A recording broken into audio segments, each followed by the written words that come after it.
Hello, it's Joey Remini from seekingbalance.com.au. I'm a vestibular audiologist and I'm passionate about the recovery of vertigo and tinnitus symptoms.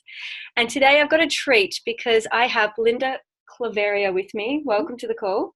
Thank you, Joey. And Belinda and I are going to talk about sexuality and joy and the importance of healing through opening up to our bliss. And so, yes, today we're going to talk a little bit about orgasms, about the healing nature of sexuality, and about how important this conversation is for people who experience chronic pain or chronic symptoms of any form, which certainly includes vertigo and tinnitus.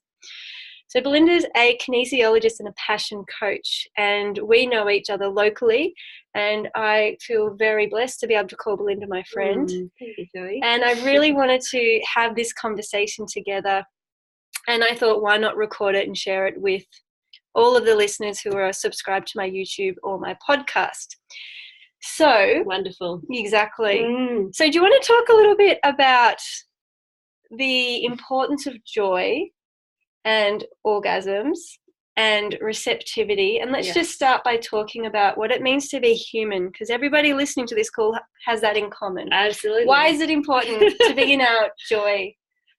Absolutely. So I think being in joy is so vital, because the energy of joy is like, it's really forward action, you know. It's opening, it has this awareness of perception beyond ourselves. That's my sense of joy. So not only are we feeling it within ourselves, but expansion. And we're doing this as we're talking. We're kind of like expanding the chest in joy. And it's really interesting, isn't it? Because both Belinda and I have personal experience of chronic symptoms. I've had moments of depression, anxiety, trauma, vertigo, tinnitus, and pain. I've never had chronic pain though. And I noticed in my being, I contract in, I become small, I become very focused on me and my pain. Yes.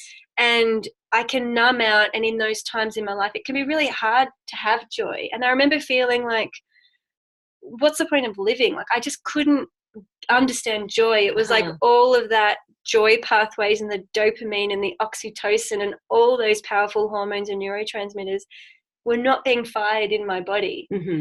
And so what I wanted to talk about with our listeners is that sometimes when we're going through deep pain and chronic symptoms, we actually numb out, and those neurological pathways in our body that are firing happy, feel-good, joy, expansive, open, they're not as active.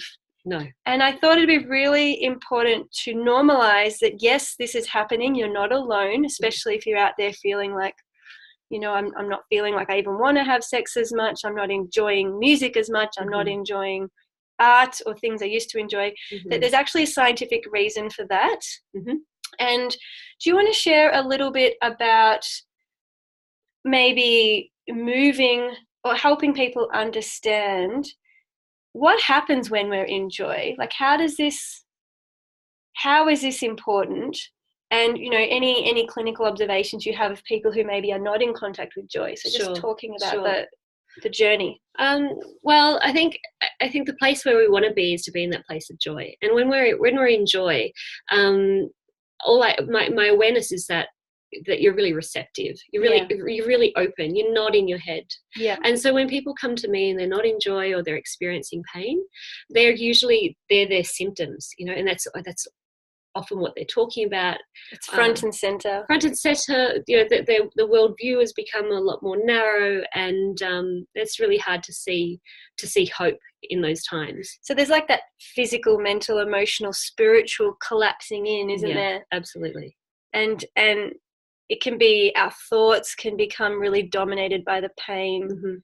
And our feelings can be very much around, you know, anger and frustration and difficulty, instead of having that lovely variety of rainbow, so sad, joy, mad, happy, open. It can be very much a dark time and a difficult time. So there's like an imbalance in our body, isn't there? Yeah, absolutely. And see, I look at it as an imbalance in the body, and then as a kinesiologist, I also really look at it as an imbalance in the energy systems. It's one of the key areas that I identify what's going on with people. Yes. And that shutting down of joy, then what happens is literally the muscles shut down, you know, that you literally feel tense, and and if you're feeling tense, then we're talking about sexuality, then obviously what's going to happen is blood flow's not going to go there and things like that. I mean, where you put your focus is where the energy goes. So if your focus is in the pain, then all you tend to feel is pain and see pain, and the world then responds back to you, you know, it kind of responds back. And I've been there, and so first up, this is normal. It's normal as humans to be preoccupied, distracted, and kind of obsessed with pain. Like we've got our blinkers on for danger all the time, and that's how we've evolved. That's part of our biology.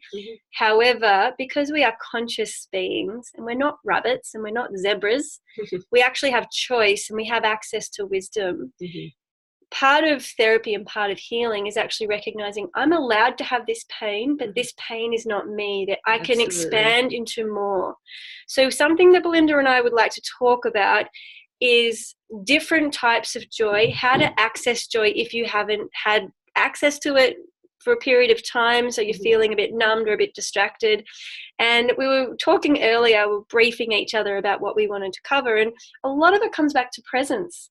And so Belinda, do you want to share a little bit about receptivity, sensory experience, and some kind of really useful practical things that people listening could maybe even try today or tomorrow or this week to help them open up their joy channels and move away from contraction and fight, flight, freeze? Yeah, okay, absolutely. I love that word, sensual. Like it means a lot to me. So when you're in pain, and I've experienced this myself, is that your focus can start to narrow and become a part of that pain.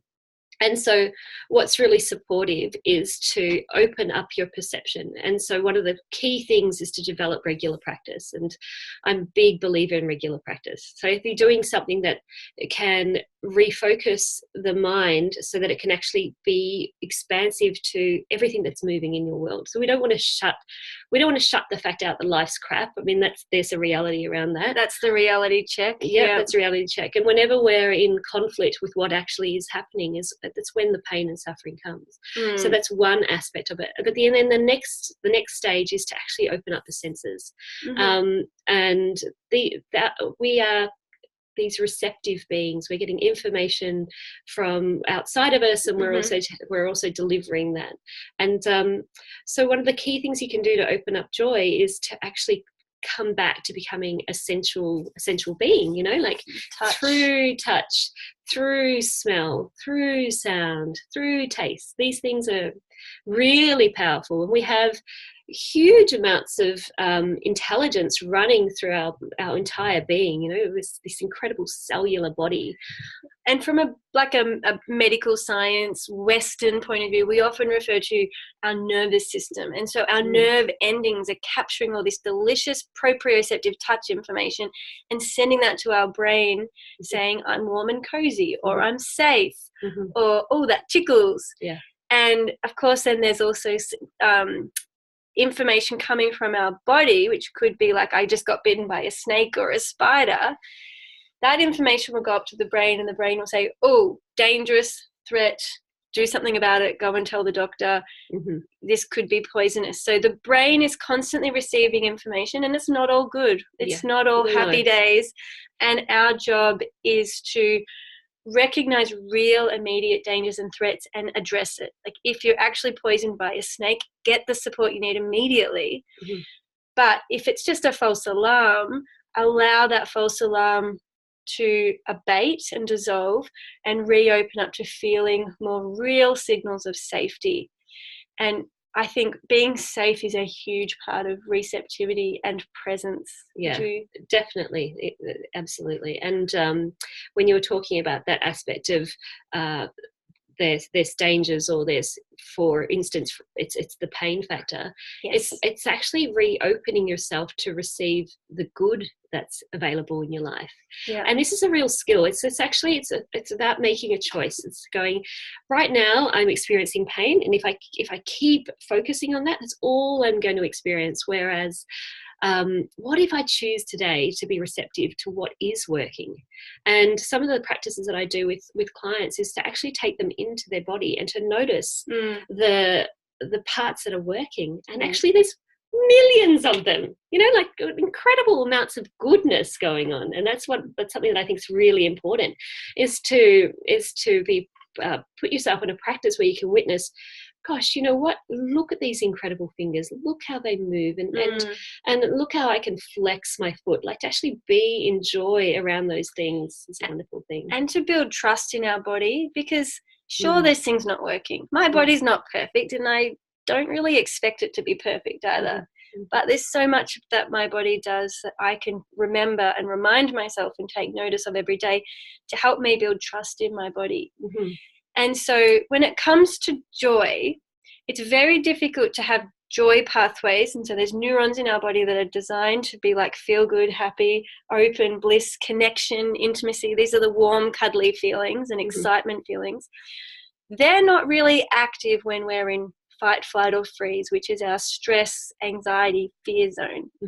Because if there's a lion chasing us, the brain's not saying, hey, sit back and relax and take in the sunshine. The brain's saying, right, going to pump muscle. I'm going to pump blood to the muscle so you can run and you can respond and you can climb a tree and get to safety. So I think when we're in chronic fight, flight, freeze, we do get this contraction of our muscles. We get pent up energy that is not being able to flow elegantly and in a balanced way through the nervous system head to toe. And I think part of accessing joy means, we have to be relaxed and safe to get there. So when we're most relaxed, we're most happy. Yeah, that's right. So for you guys listening at home, if you're resonating with this, just remember that there is real medicinal quality in finding ways to feel relaxed, in finding ways to trust yourself, in finding ways to feel safe. Every single person is different. Belinda and I can't sit here saying, this will work for you, do this, try this once a day. It's the concept of saying, okay, well, if I'm really anxious and stressed all the time, it's actually blocking my body from processing pent-up energies. And I think we often forget to look at our sexuality and sensuality. And this also includes self-pleasure. And so finding ways to explore your body's pleasure pathways and giving yourself access to that release, and that these are physical neurotransmitters moving in a sexual context, moving from around the uterus and cervix for women and traveling all the way up into the brain and having whole body neurotransmitter and hormonal releases. So it's a really physical, powerful medicine. That's part of being a healthy human. Yeah, absolutely. And you talked about the uterus and the sexual organs, but one thing that we have to remember is that the way that we can feel pleasure is very varied. We talked about that at the beginning, that we have these varied places where we can feel pleasure. And, I have incredibly, my hands are very potent, I very much so. And so this is where self-exploration is a really great way of getting to know what parts of you are craving or are already extremely receptive to touch or to joy, and so I would really invite you to take time and make time, regular practice, to get to know your body, to get to explore it. And by doing that, you engage the breath at the same time that you're working with your body. This way, what you're doing is you're actually training yourself to take your awareness deeply into parts of your body that perhaps have been ignored for some time. And I think I want to emphasize about this personal self-pleasuring space where nobody else is involved. There's not the complexity of a whole nother person who you're navigating. Yes. And so I think it's really sacred and really important to practice self-love and self-pleasure in whatever way that means. And that can be getting your favorite massage lotion with a beautiful aroma and massaging your body with gentle touch, or a facial, or combing your hair, but really allowing yourself time to feel physically pleasured and to physically allow those neurotransmitters and hormones in a relaxed and safe way in your own empowered space. This is all a very important part of integrative medicine and healing. And of course, once we're ready, that may or may not transition into, well, hopefully, if you're in a relationship with another person, that you're able to talk with them in a consensual and respectful way about whatever your intimacy needs are. Because I know a lot of my clients experiencing chronic symptoms, their romantic relationships can really suffer because I suppose their body is not in that space of joy or sexuality, and so it can be just like, well, I don't feel like it, I don't want it, I'm not ready for it. Yes. And that can of course have consequences not only on your physical health if you're the person feeling the symptoms, but also on the relationship and on the other person. Yeah, that's right. The availability is not really there, is it? You sort of feel as though you haven't got the availability for another partner if within your own world you're starting to shut down, and feel like you're not coping. And so this is for me, I feel that what's really important is to have a practice so that you can actually become aware of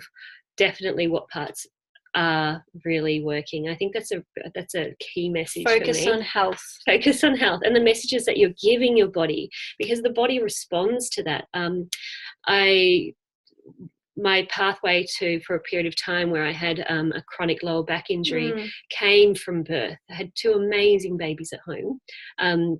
But my first birth, I didn't come out of it so well. So my pelvis was really unstable, and yeah, I certainly felt really broken and pain for a significant amount of time. I had physical healing to go through, and what I became aware of is that what I was doing is not being my best friend. I was thinking, if I was treating my body like a child or like my best friend, what words am I sending my body? What messages am I giving my body? And one day I spent some time in the mirror, and I looked at this person in the mirror, and she looked back at me, and I recognized that, oh my goodness, his consciousness sort of was looking at me going, I'm waiting for you. Can you stop avoiding me? Can you actually be by my side? I've been waiting for you to hear me. And it was a key moment, because what happened then, I suddenly went, whoa, what are the messages that I've been giving my body? All this kind of shame around the fact that I'm broken, that I'm not healed, that I'm not healthy. And it's a really common story, and I think 100% of the people who I see have experienced self-shaming. I should be this, I should be that, I'm abnormal, I shouldn't feel this way. And so there's this real self-critique and self-judgment, and a lot of it's based on huge misinformation, huge misunderstandings, because no matter what you're feeling, it's real. And your brain and your body and your neurons are firing signals that are meaningful at that point in time to your body. To your mind and body are creating real sensory experience. It's not wrong, it's not abnormal, it just is. And so do you want to share a little bit about how you got yourself through that difficult time and how you made a choice to change? And as we explore the physical, mental, emotional, spiritual aspects of healing, for me, spirituality is not religion, institutions, or following Bibles. It's about choice and about the relationship we have to ourselves and the relationship we have to others. So for me, spirituality is really a place of belief and empowerment and choice. And I think you've got a really nice story here that taps into the power of that. Okay. A lot of my awareness has come purely from self-exploration. I've certainly, read a lot, and I've been to many courses, but I've always been extremely curious and incredibly sexual being, I believe, from a very young age. I was really aware of this pleasure vehicle from a really young age. And part of the healing journey for me was taking time, regular time, to re-care for this body that was actually in suffering during the chronic pain. Yeah, absolutely. To actually take that time to go through gentle touch, to spend some time touching myself as if a lover was touching me with the most gentle and utmost care. And something I want you to know is that your body has incredible intelligence. Such intelligence. And if you spend time really listening to the messages, it will guide you. Like, your body has a natural rhythm. Our chakra system has a natural rotation system, and sometimes it wants to rotate one way, and other times it wants to rotate a different way. And the more that you listen, what you can do is you can unwind your body.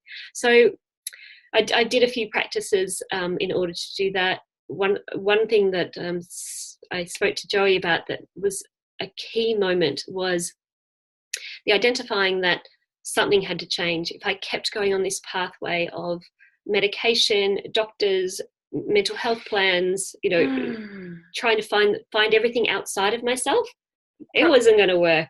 For me, I had to, what I had to do is take guidance from these people, like, people that knew the information, and take that and then find my own inner wisdom and reactivate that. And so what I did is, we had a date night, my partner and I was incapacitated. I'd been bedridden for quite a while.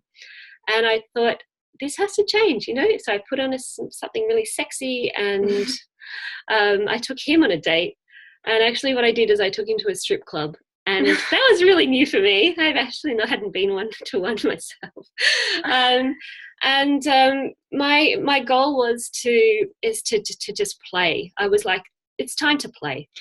And I want to bring to the story that Belinda took her chronic pain with her. She didn't suddenly go, oh, unicorns and rainbows, I don't have pain anymore. Not at all. It was, I'm going to have this pain and actually be playful, dress sexy, and invite my partner on a date where we can build intimacy and fun. So the pain came along. And I think that's really key to healing, is there's an expansion of more than pain. Yes, absolutely. So taking all of me, I definitely took all of that along, and I was very keen to explore and to just invite pleasure and find another way. It was like, okay, radical change, something has to happen here. So and in that experience, what we did is we invited an opportunity for a third person to come in, and we had this beautiful dance, pleasurable experience. And it was actually very simple, really. Like, it wasn't any kind of major sexual touch or anything, but there's an innocence and an openness absolutely. And a naiveness. Absolutely. But actually the pleasure of witnessing and sound and just enjoying the moment. I mean, when that was happening, there was no pain. I was just completely present to this exquisite moment. And then we took that further later on in the evening, where we went and got some toys, and we went back to the home, and I kind of, in some way, what happened, it was the pain for a moment. I just decided I'm going to put the pain here, because I didn't even have room for pain. It was about exploration, and it was a wonderful thing for both myself and my partner to actually take some time for each other and to go, okay, let's enjoy each other and be creative, and also put taboos aside. Like, there's so much about society and the way we're brought up, and it's like, this is wrong or this is bad, and should be perfect and happy and do this and do that. But it's a real credit to you that you could kind of put all of that aside and have so much self-love and self-acceptance to be so creative and playful and challenge what was your norm and do something really different. And I think often healing does force us to get out of our comfort zone and to be a bit risky. Absolutely. It can be a real gift. I think crisis in general is a gift.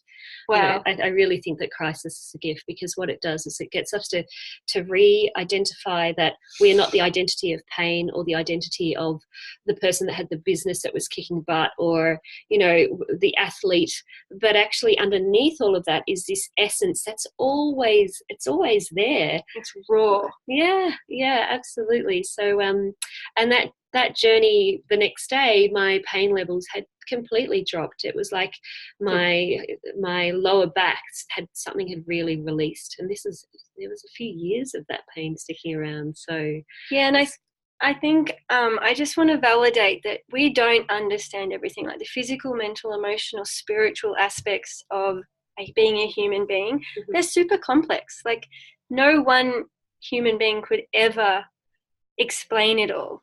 And so these conversations that I'm sharing with you are about exploring the unknown. Give yourself permission to be different. Give yourself permission to change. Give yourself permission to know that you are worthy of great joy.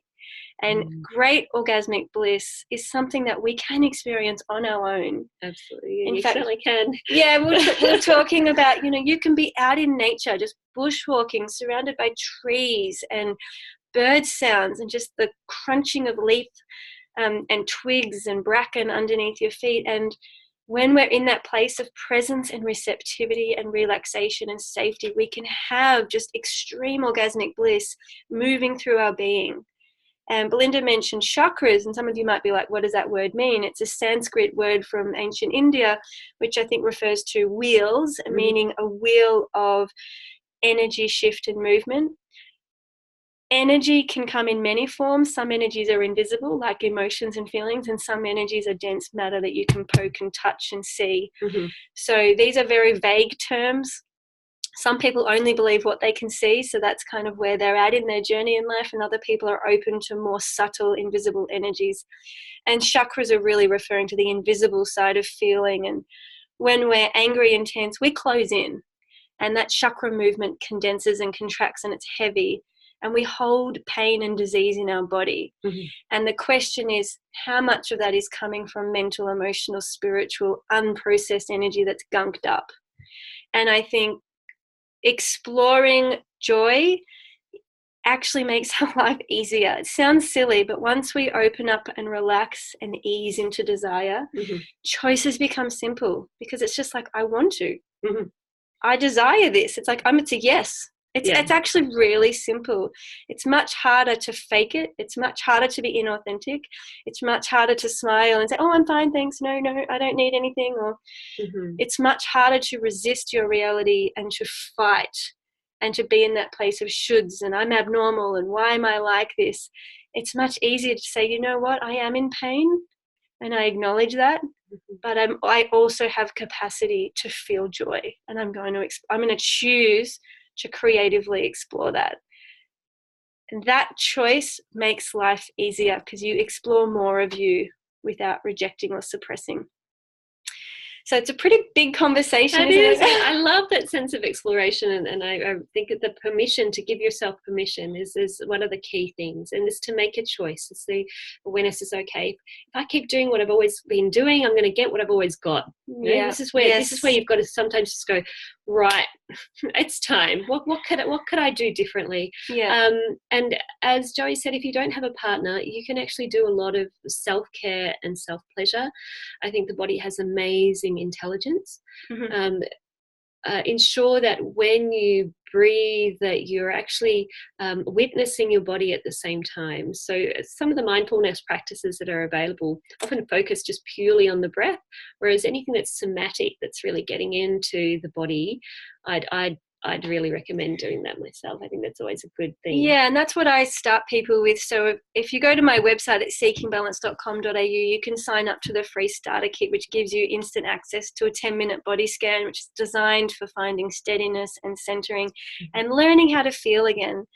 Often we are so numb. And I was just thinking like of my personal experience that, I did experience a sexual violation as a younger person, and that was very confusing because I didn't have the maturity yet to even understand it. So I didn't tell anyone, I didn't talk about it, and my brain beautifully suppressed it and put it away.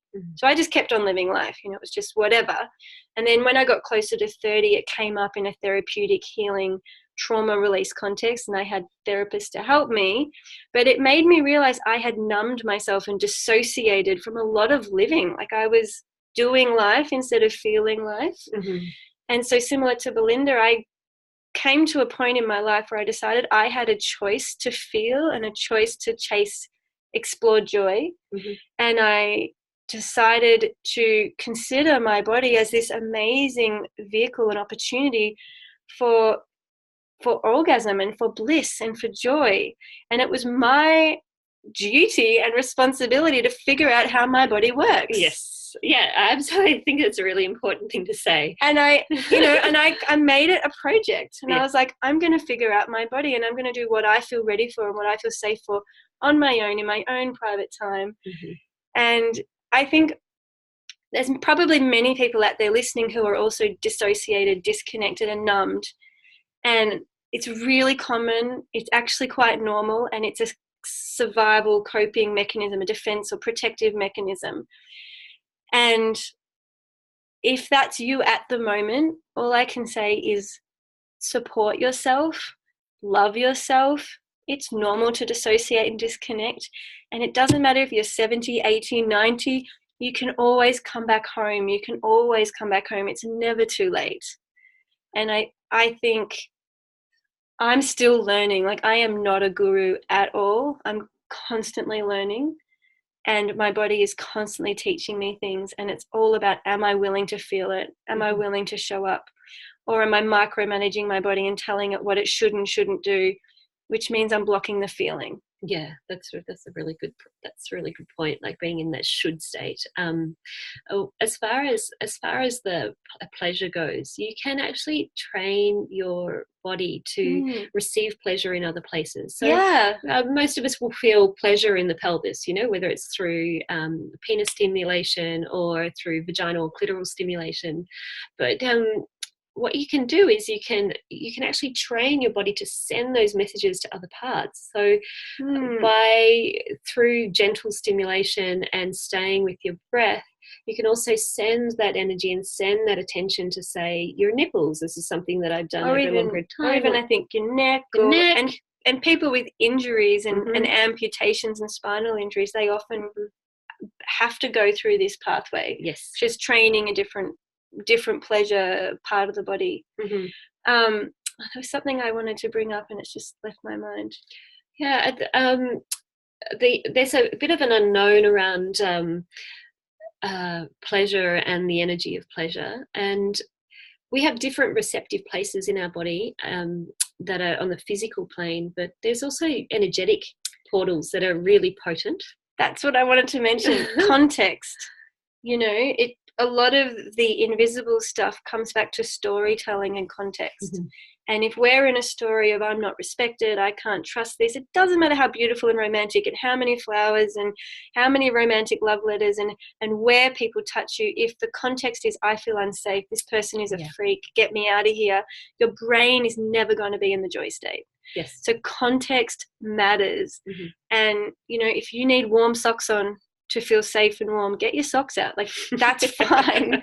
Or your socks off. Or your socks off, exactly. Yeah. And it's the same when we're on our own. So it's just making sure we have that internal self-acceptance, self-creativity, receptivity, openness. It's the deep kindness. Yeah, it's the context that you're in that allows the oxytocin and the dopamines and those feel-good neurotransmitters and hormones to be released. Yes, indeed. So I think that's part of that energetic, invisible stuff. It's the storytelling and the context.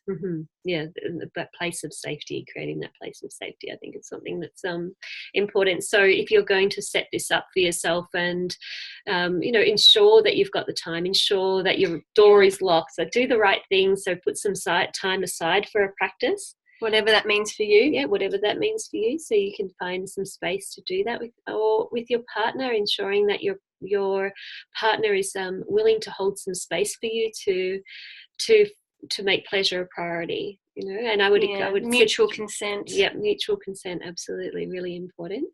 And nature offers incredible joy and pleasure. The fact that we live in an environment that is consistently changing, it's always changing. Like we go through these amazing seasons, and so to open up to witnessing colour, sound, light, wind, all these sensations around you. Is a portal to joy. I think we're very connected to nature, and we are nature. Absolutely, there's Shakti running all the way through nature, and I've definitely had orgasmic experiences in nature where I literally felt like there was nectar dropping off the trees, and my entire being was like, it was just delicious. It was so awakened and alive, and I wouldn't have got there if I'd spent my whole time with my head in a phone or judgment, like it's raining, it's windy, it's like blah. No, that's it's like opening up to allowing the wind to touch us and caress us instead of getting peed off that it's the wind's in my ear and it's affecting me and it's stories annoying me. Around it. It's raining. And I think also is we often shut down, well, I can only speak for me. I often will shut down my highs. And so if I'm just like experiencing this amazing joy and this strong energy moving through my body, sometimes I feel like that makes other people uncomfortable. So it's like I want to suppress that a bit and numb that a bit. Yep. Because there's this interesting thing in society where it's like you've got to be happy all the time and perfect all the time. So buy this magazine and buy this medicine and get this facelift surgery and be happy and, you know, all the time. So there's all this mixed messaging. But don't be too happy, because if you're too orgasmic, that makes me uncomfortable. Mm-hmm. So it's like just really recognize how we are living in a world that is giving us mixed messages. And if you're confused, that's because it is confusing. Humans are wild. I mean, some people don't like being called animals, but we are animals, human beings, and we have this amazing capacity to feel. It's such a gift. I'm so grateful I'm not a robot.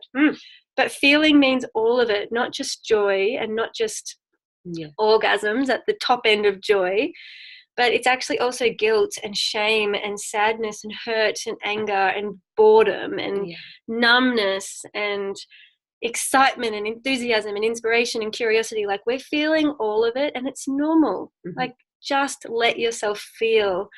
It's so healing, and that means that movement, that energy, that chakra system in your body can actually process and expand and release, so it's not stuck in your body and unable to process. So it's contracted and dense and, you know, creating that inflammation and tension. So a really big mantra that I share with all of my private clients who are going through healing work with me is, you know, feeling is healing, and finding a safe way to allow ourselves to feel daily and making a practice of it really is essential. You can't avoid the feeling aspect.